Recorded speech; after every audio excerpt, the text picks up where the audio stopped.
2025 is finally here, and with it comes a slew of brand new anime to look forward to. From action to comedy, romance to slice of life, and everything in between, there is something for everyone this year. But what about me? Well, sit back, relax, because here are 10 anime I'm looking forward to in 2025. Just to get a couple of the boring stuff out of the way, I'm only going to be talking about anime that air from spring to fall of 2025, since the winter season is already well underway, and I've already talked about the winter stuff I'm looking forward to over on my podcast, AniPro. Links to that in the description or in the corner of your screen if I figure out how to do that. Also, this isn't in any particular order or anything, I'm just listing shows I'm hyped for because I'm excited, and I can't really quantify hype. Cool?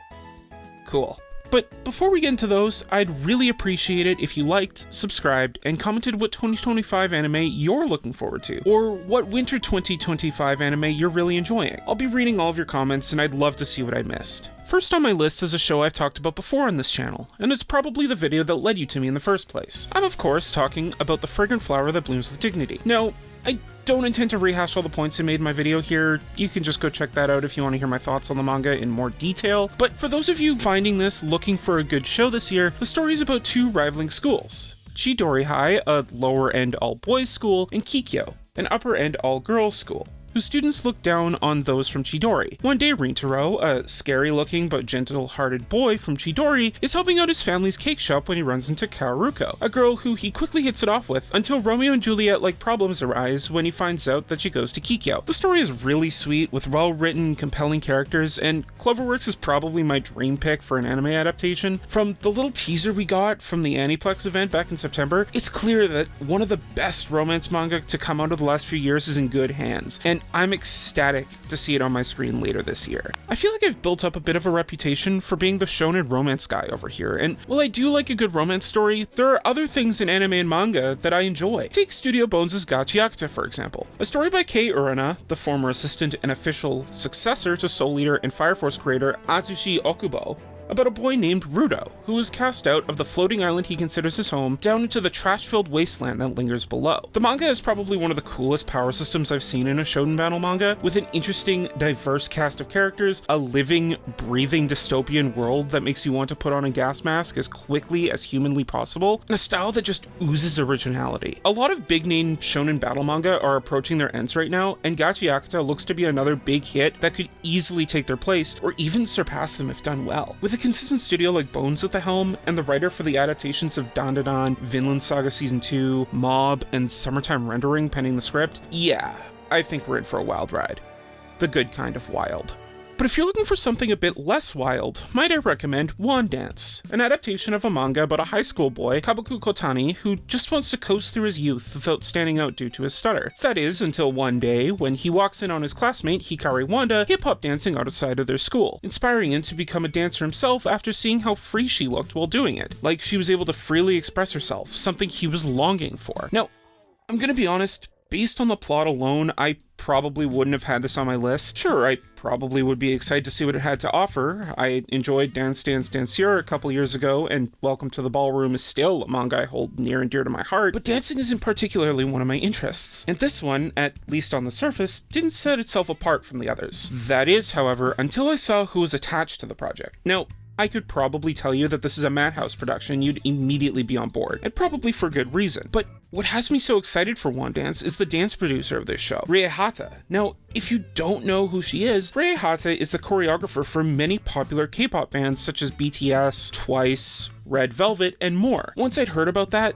the potential of a very well choreographed dancing show stole my attention and had me waiting with bated breath for a trailer. All we know, aside from its 2025 release window, is that it will be coming to Disney. Only time will tell how this show will actually turn out. Now, something we can actually visually judge is Shinichiro Watanabe's upcoming Adult Swim show, Lazarus. If you somehow don't know, Watanabe is an acclaimed anime director, having directed acclaimed works such as Cowboy Bebop and Samurai Champloo, and this seems to follow in those shows' footsteps, with its dynamic action cinematography and top-notch production values, because yeah, this show looks really cool. The jury is still out on the plot of this show, this race against the clock type thing to find a cure for a side effect to this panacea-like drug, but honestly, even if this is just some shut your brain off popcorn fun, I'm still looking forward to its eventual release later this year when it hopefully hits Disney Plus the week it arrives on Hulu in the States. Which is something I can also say about Hell Teacher Nube.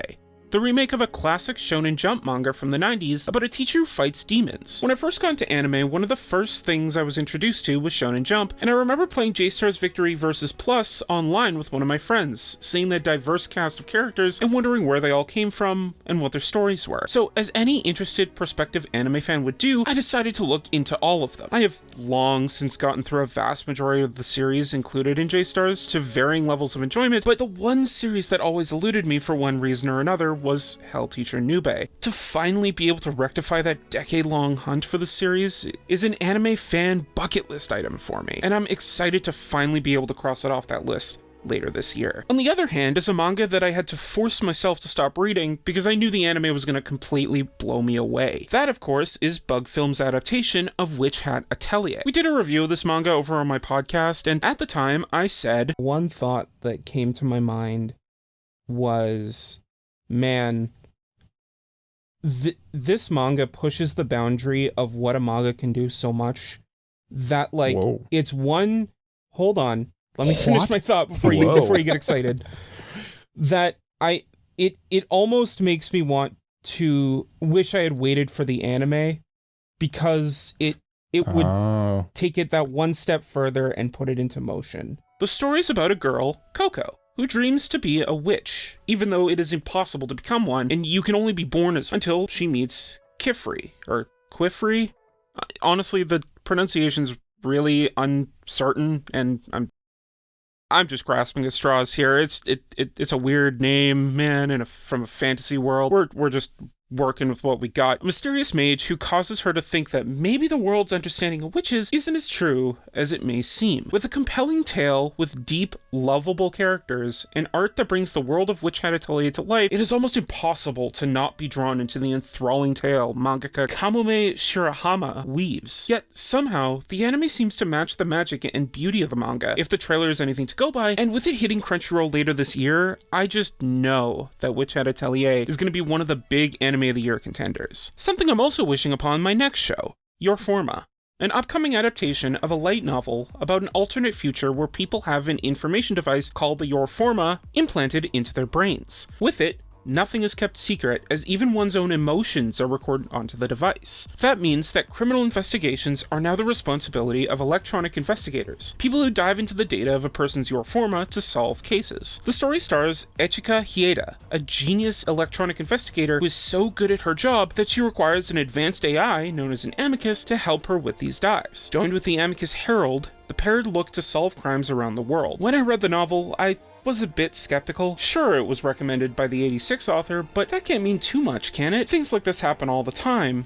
Well, turns out I was wrong. What I stumbled into was an interesting story that questions humanity, ethics, and the state of the world around us, and solving interesting mysteries while doing it. This was one that I was waiting to hear more about for over a year, and we just recently got our first trailer. I can't wait to see more of this anime from the Goblin Slayer director later this year, and Psycho-Pass fans, as well as Ghost in the Shell fans, should look out for this one as well. But sometimes, all it takes is a trailer to get you hyped, and that's definitely the case for the next anime on this list, Sword of the Demon Hunter. Yes, this was supposed to release last year, and got pushed back to 2025, and normally that does call for a bit of concern, but having watched the trailer, my worries were immediately thrown out the window, with pretty visuals reminiscent of Demon Slayer, and a compelling story that has me dying to read the novel. This Frieren-like samurai thing about a demon that's searching across eras for a reason to wield his sword sounds so cool. I didn't know I needed a fantasy samurai story in my life, but man, does this anime look really good, and my temptation to bite the bullet and read the novel before it comes out is really eating at me.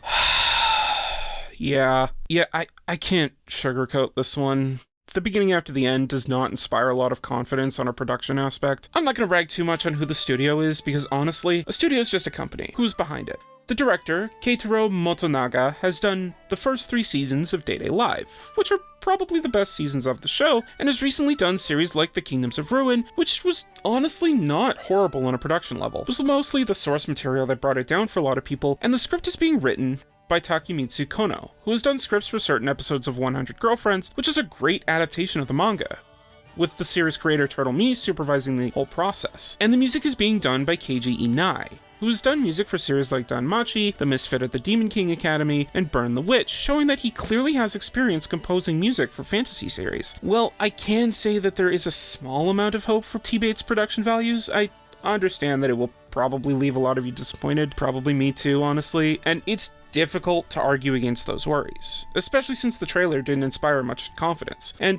the series will inevitably be compared to Mushoku Tensei, with both being about characters with regrets from their lives being reincarnated into another world, thus giving them a second chance at life. Mushoku Tensei is a series with very high production values and has a studio behind it that was formed specifically for the purpose of adapting the series. But why am I still hyped for T-Bait? I mean, still an adaptation of a story I really like, and it's been confirmed that there will be new plot points added to the anime that we haven't seen before. What those new things are, I'm not sure, but I still want to be optimistic and look at the anime for what it is and enjoy it that way, rather than being upset about what it isn't. Despite everything, I still am looking forward to checking out T-Bait this spring on Crunchyroll. But hey, I had to save the best for last, and at the end of the day, Omniscient Reader is the series I'm most looking forward to this year. Technically, we don't actually know when this is coming out. For all we know, Omniscient Reader could be coming out in 2026 or even 2027, but I still wanted to include it on the hope that we do get it this year, though we haven't really gotten anything aside from the announcement trailer, and that didn't even give us anything to look at in terms of the actual show. Yes, a lot of manhwa adaptations do tend to go south, but with Solo Leveling getting the production values and budget it seems to have gotten, I have to imagine Omniscient Reader is going to be somewhere similar. If we were in Fantasyland, it would be nice if those bogus rumors of a Ufotable adaptation were true. The series spectacle would be honored with the people working there behind the helm of the adaptation, and if nothing else, people would be raving about the show's excellent compositing and art. But for those of you who have no idea what I'm talking about, why is this my most hype show of 2025? Honestly, it'd be hard to figure that out from watching the first couple episodes or reading the first couple chapters. Most of the introductory stuff in Omniscient Reader is pretty standard in terms of power fantasy or regression stories. The story stars Kim Dok-ja, a man who finds his solace in a web novel he has been reading ever since he was a kid, 3 Ways to Survive the Apocalypse. When we meet him, the final chapter, somewhere in the 3000s, has just released, and he's the only one who has kept reading up to this point, with everyone else having dropped off. Once Dok-ja finishes the chapter, he gets a strange message. A file of the entire novel he loves so much, and all of a sudden, things start going sideways as events and characters from his novel start popping into reality, and only Kim Dok-ja has the knowledge to be able to make his way through the scenarios presented to him and protect the people he cares about. As you can see, that doesn't seem all that different from most other webtoons out there, but trust me when I say that couple writers sing and song, have a plan, and Omniscient Reader is actually a love letter to fiction and those that love it as well. Well, that's 10 anime I'm looking forward to. Oh man, there was a lot there, but I'm sure I missed some stuff, so please, tell me what you're looking forward to in the comments below. And don't forget to subscribe and like the video. It'd really help the channel grow. Oh, and if you really want to support what I do, you can also head over to AniPro, my anime podcast where I and 2 of my friends talk about all the things in the anime sphere. If that tickles your jimmies, I'll have a link to that in the description below or in one of the cards on screen at the end. But that's it for me. As always, my name's Jay. I like anime, and enjoy the show.